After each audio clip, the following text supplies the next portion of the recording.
There is only one Father of understanding. He is the Lord above. He is order incarnate. Therefore, may the Father of understanding be this and naught else, the invisible hand that plucks harmony from the strings of the universe. Nothing more. Let all remaining pagan blasphemies wither into dust. So begins the litany of the Father of understanding, a prayer recited daily by the members of the Templar order.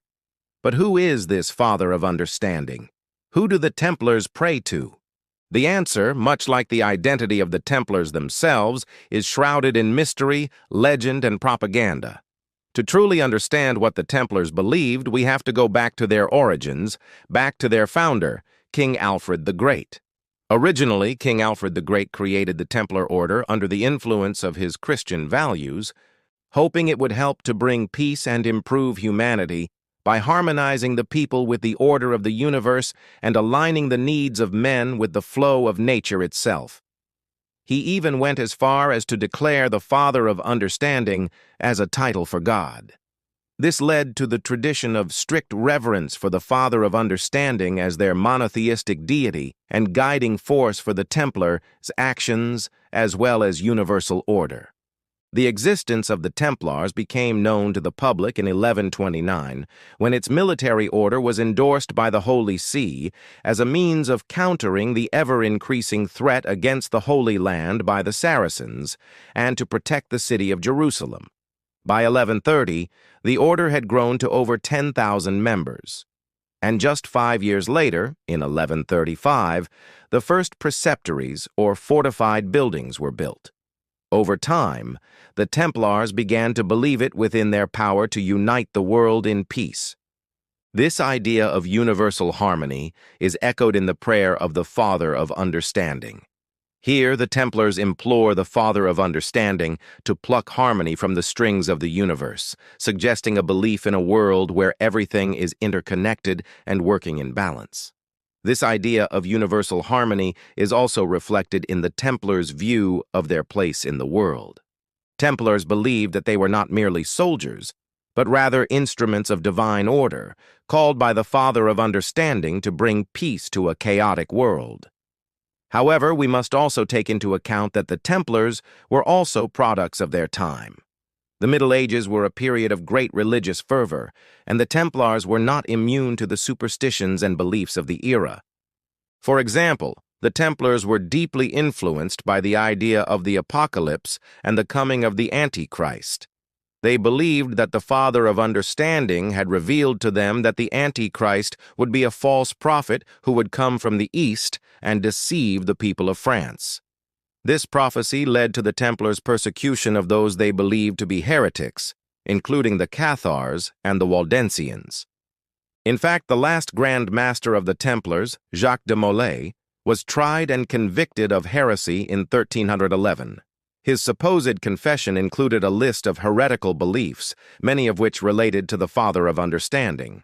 According to the trial record, de Molay admitted to having invoked the name of the Father of Understanding in his prayers instead of the traditional invocation of the Trinity.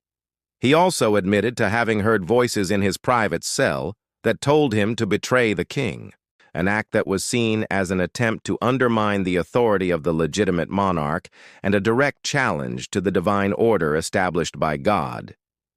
It is important to note that the sources we have for the Templars' beliefs are often biased and sometimes contradictory. Much of what we know about the Templars comes from the records of their trials and the writings of their enemies, such as Philip IV of France. These sources often paint the Templars in a negative light, portraying them as dangerous heretics and traitors. It is possible that these accusations were exaggerated or even fabricated in order to justify the persecution of the Templars.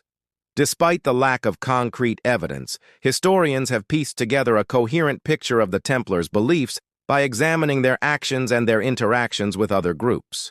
The Templars were clearly a secretive organization with a distinct worldview that set them apart from the general population.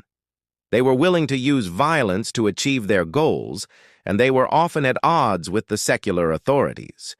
Their beliefs were also highly influential in shaping their behavior. The Templars believed that they were instruments of divine order, and they took this belief very seriously.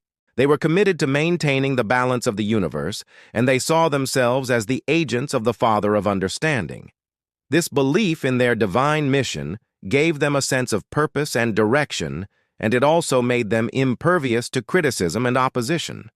The Templars were convinced that they were doing the right thing, and they were not afraid to use extreme measures to achieve their goals. The Templars' beliefs were also highly personal, and individual members of the order may have held different views than others. However, there was a clear hierarchy of beliefs within the organization. The higher-ranking members were expected to adhere to a stricter code of conduct, and they were also responsible for teaching the younger Templars the order's beliefs and practices. This suggests that the Templars' beliefs were not merely a collection of random thoughts and ideas, but rather a cohesive and systematic way of understanding the world. Furthermore, the Templars' beliefs were highly fluid, and they evolved over time in response to new experiences and challenges.